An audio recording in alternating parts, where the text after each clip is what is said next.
Okay, today we're talking about DynamoDB partitioning strategies. A quick note that this is only going to give you the information that you really need for the exam and to use DynamoDB in simple scenarios.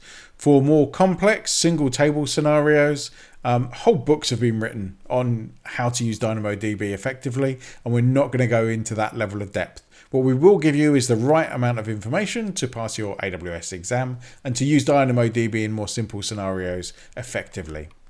So we've got a table here, and when we're using DynamoDB, we need to select a partition key and a sort key. So in this case, the partition key is the country, and that would allow us to find easily all users from Germany.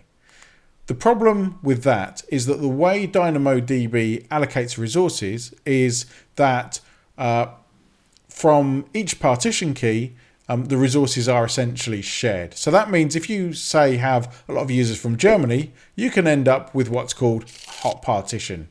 So that means that you are going to get timeouts or potentially errors when you try to fetch or write data to that specific partition.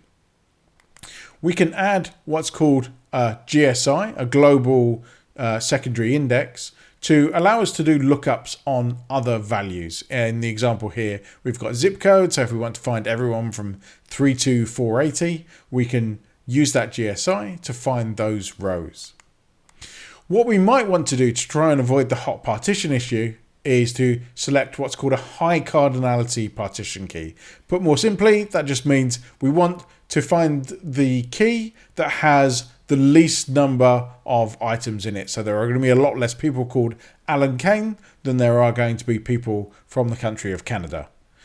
By doing that, we have separate partitions for each person, and that's going to be significantly more effective, allow us to have much higher throughput.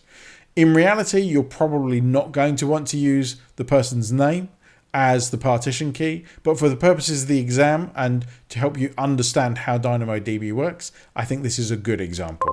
Here's a summary of what we've discussed. Until next time, enjoy the cloud.